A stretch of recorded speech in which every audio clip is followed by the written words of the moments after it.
The world watches with a mix of relief and apprehension today. Israel and Hamas have agreed to a ceasefire, a deal brokered under President Trump's long-touted 20-peace plan. Families celebrate the return of hostages, prayers of gratitude rise across communities, and for a fleeting moment, peace seems possible. But beneath the calm, one question lingers. How lasting is a peace built on fragile trust? Can a truce truly hold when the memories of unprovoked attacks are still raw and when weapons have too often been smuggled under the banner of aid?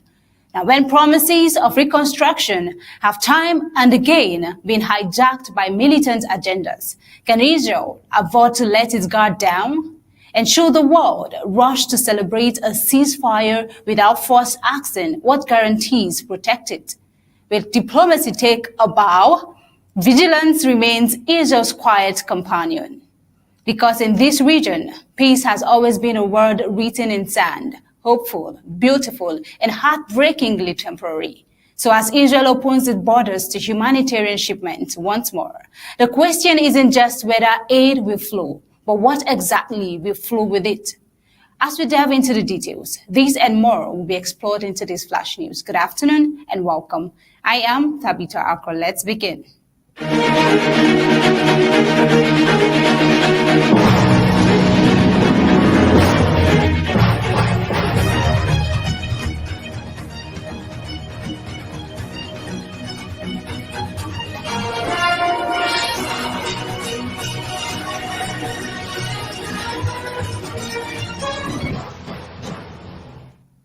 A ceasefire and hostage deal between Israel and Hamas has sparked celebrations across Gaza and Israel, but also raised questions about whether this marks the beginning of peace or just another temporary pause in a long, bloody conflict.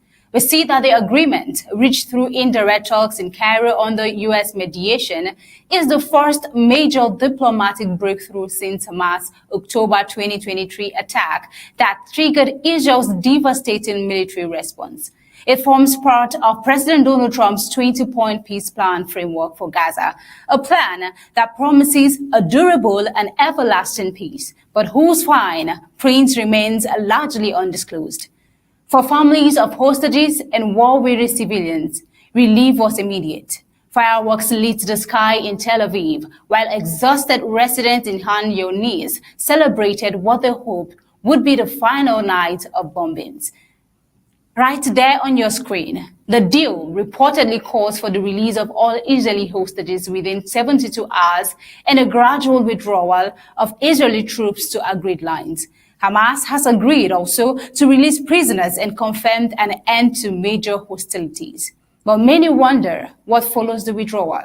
Who will govern Gaza, a devastated territory where Hamas authority is contested and Israel refuses any future Palestinian statehood? For Trump, whose foreign policy has struggled to produce lasting results, the agreement represents a potential diplomatic victory. But even in Washington, skepticism persists. Is this breakthrough about ending war or about claiming credit for one? Trump wants to be recognized as the man who brokered the peace deal. Most probably he is. Now we see that in Jerusalem, Prime Minister Benjamin Netanyahu hailed the deal as a national and moral victory. Yet his government faces mounting global outrage over the humanitarian toll of the war. More than 67,000 Palestinians killed, according to Gaza health authorities, and widespread accusation of war crimes. Israel maintains it acted in self-defense. Let's take a look. We are the families of hostages who've come here to Washington, D.C. this week to mark the October 7th attack against our people when our loved ones were captured by Hamas terrorists. Yesterday, we gathered here in the Sukkah of Hope with the Trump administration. And today, President Trump has done it. He announced just now that our loved ones, the hostages, are coming home.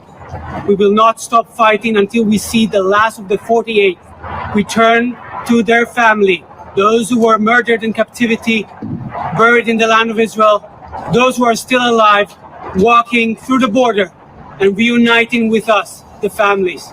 Thank you, President Trump, for your courage. Thank you, the Trump administration, for doing everything you can to bring them home.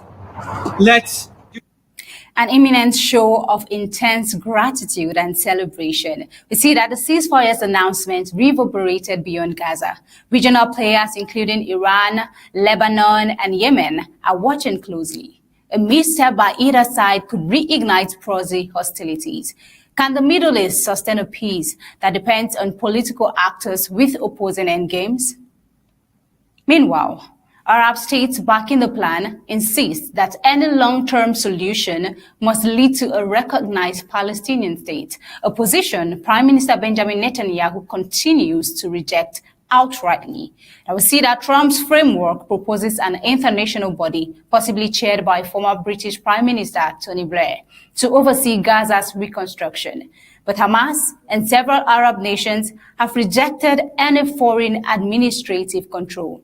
Can an externally imposed model rebuild a region that has long resisted outside governance like we see in Gaza and with Hamas?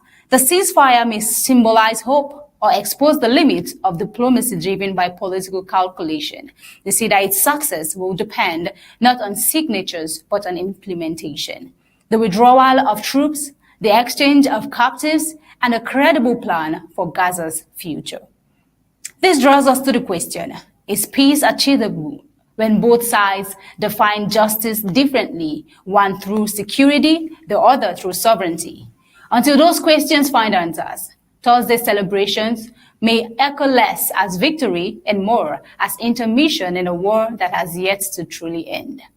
Now, moving over, still in Hamas, we're having this recent exposure, we would say, speaking on the Flotilla we are having right here concerning the humanitarian cases in Gaza. And speaking of the humanitarian aid being stopped by Israel, reports reveal that an undercover investigation has shaken the narrative surrounding the so-called Gaza humanitarian flotillas. A woman posing as an activist recorded hours of footage revealing what many have long suspected, that not all these missions are as humanitarian as the seem. In the recordings, participants reportedly admit that their operations are driven not by relief work, but by public relations, and that their funding traces back to Hamas and Muslim Brotherhood. Imagine that. Let's take a look. We don't say we're a resistance organization. We say we're a human rights organization. They might say Paul. Okay. I think that's really important. Paul, the Rudy for the Free Palestine movement, joining us from Berkeley, California. Israel has to hurt.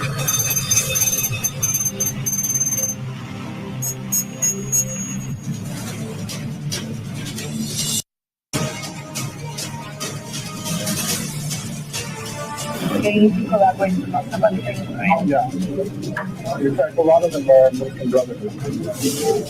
They have anonymous donors. I would not get in trouble for what I did. I covered myself very well. I think the best person to connect you with might be Zahab Badawi. He's very close to Hamas. He knows all the leadership. Yes.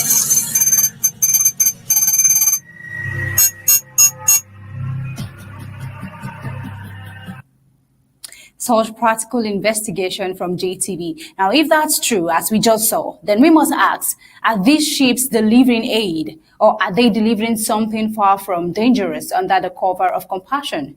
For years, Israel has faced international condemnation for scrutinizing or halting flotillas headed for Gaza. Yet, how fair is that criticism? When we take a look at this, when intelligence points to militant involvement, should any responsible nation simply turn a blind eye in the name of optics? Or is Israel doing precisely what every sovereign state must, protecting its people while still allowing legitimate aid to flow through verified channels? Critics often accuse Israel of blocking aid and worsening humanitarian conditions. But Israel insists it facilitates tons of authorized aid daily, aid that often never reaches civilians because Hamas reportedly holds and redistributes it for its own purpose. If aid meant for families ends up in the hands of militants, who is truly responsible for Gaza's suffering? This latest exposure raises another uncomfortable question. How many other so-called humanitarian efforts are similarly compromised? And if these flotillas are, as alleged, tools of propaganda, is the global outrage against Israel misplaced? In an age where activism and information spread faster than facts, the moral compass of global movement faces its own test. Are some activists being used, knowingly or not, to advance the agenda of groups like Hamas? And when humanitarian aid becomes a vehicle for political warfare, can the world still tell who the real oppressor is? Israel's stance may be unpopular in many circles, but perhaps it's time to look deeper. When security measures save lives, and when scrutiny of aid stops the flow of weapons disguised as mercury, is it truly villainy or vigilance? A critical question right there, but that's an investigation from JTV. Now moving over to France. President Emmanuel Macron is expected to appoint a new French prime minister within 48 hours as the government struggles to end weeks of political paralysis that have deepened public frustration and market uncertainty. The move follows the resignation of Sébastien Lecornu, France's fifth prime minister in 2 years, who quit on Monday just hours after unveiling his cabinet, the shortest-lived government in modern French history. His departure underscored the widening divisions within a parliament where no single party holds a majority. Macron's office said consultations with lawmakers across party lines had revealed broad opposition to dissolving parliament and calling a snap election. The president's team suggested a deal to secure passage of the 2026 budget before year-end remains possible. Now, Lecornu's resignation capped 2 days of failed negotiation with opposition leaders from the left and right aimed at restoring stability. Now, the breakdown reflected the broader fragmentation of France's political landscape, which has made coalition building increasingly difficult. Let's take a look. The prospects of dissolution were receding. The situation allows the president to appoint a prime minister within the next 48 hours. Despite the deadlock, the caretaker prime minister reported that a pathway remains open for appointing a successor capable of rallying lawmakers around a budget deal by December. His optimism, though cautious, helped lift French markets on Wednesday, with the CAC 40 index up 1.1% after recent declines linked to political uncertainty. Now, Macron faces growing calls from opposition parties to either dissolve parliament or resign. But will he? Far-right leader Marine Le Pen and hard-left figure Jean-Luc Mélenchon have both dismissed the president's latest efforts as attempts to buy time, insisting that only a new election can resolve the crisis. The President-Centrist Alliance has struggled to pass legislation since losing its majority in 2022, with the economy slowing, a swelling budget deficit, and protests over unpopular pension reforms. Macron's political capital has sharply eroded. Meanwhile, leaders from the Socialist and Green parties have signaled interest in forming the next government, pressing for measures including a 2% wealth tax on France's riches and the reversal of Macron's pension overhaul. Those proposals have strong public backing but face stiff resistance from conservatives and business groups.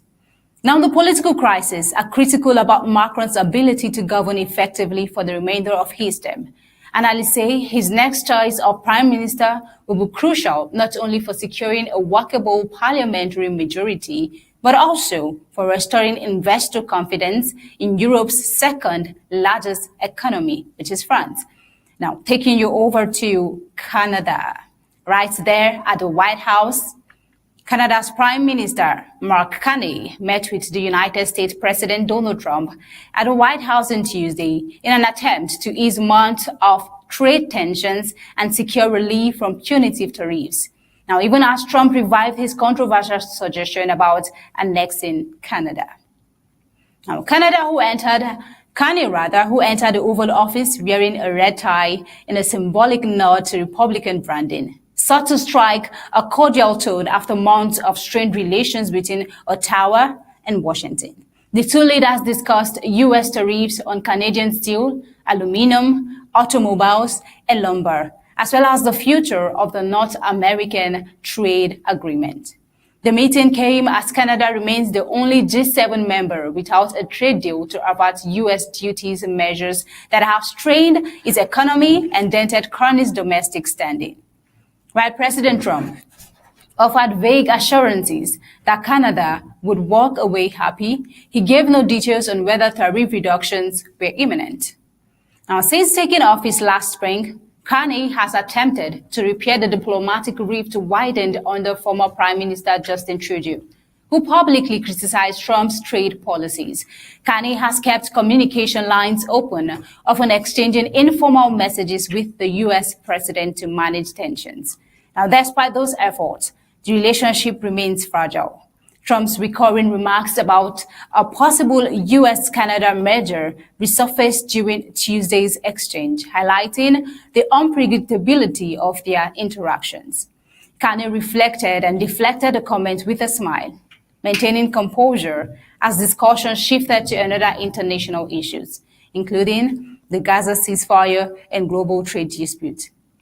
Meanwhile, analysts say Carney's restrained approach reflects a pragmatic bid to preserve Canada's economic interests amid rising uncertainty.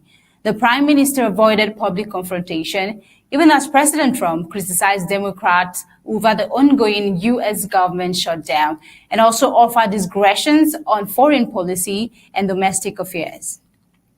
Canadian officials say the outcome of the talks remains unclear.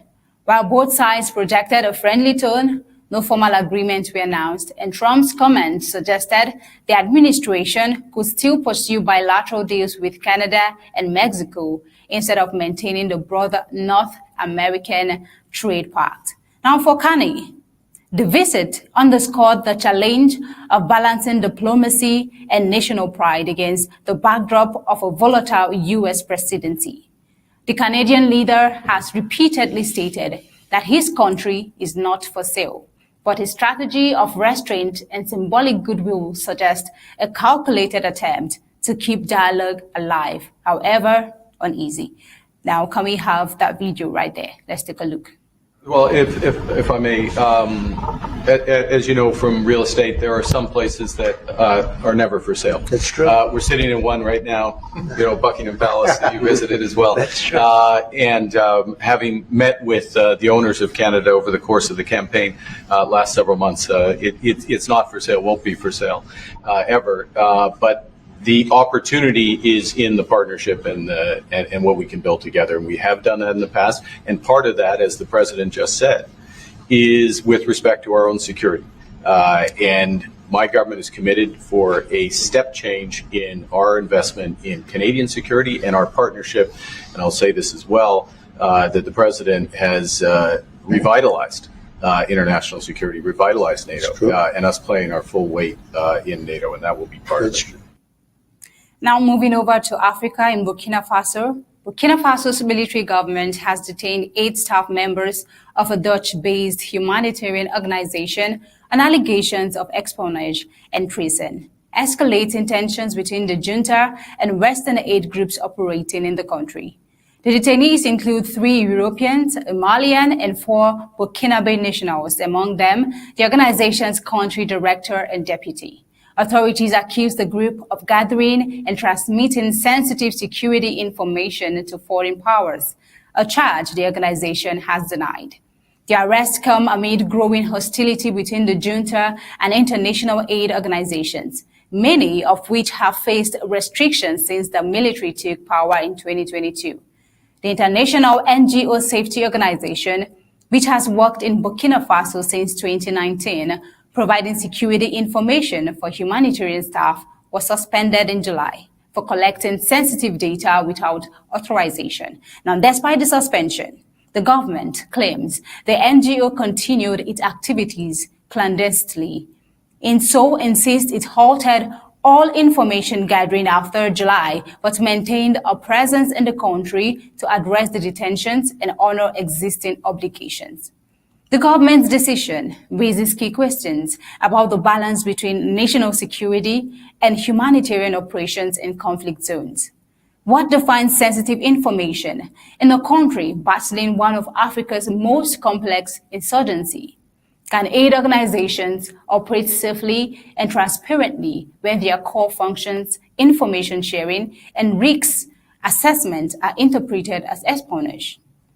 We see that Burkina Faso's junta, led by Captain Ibrahim Traoré, has sought to reassert sovereignty by cutting ties with France and aligning more closely with Russia. However, human rights groups accuse the regime of curbing civil liberties and silencing dissent under the guise of protecting national security.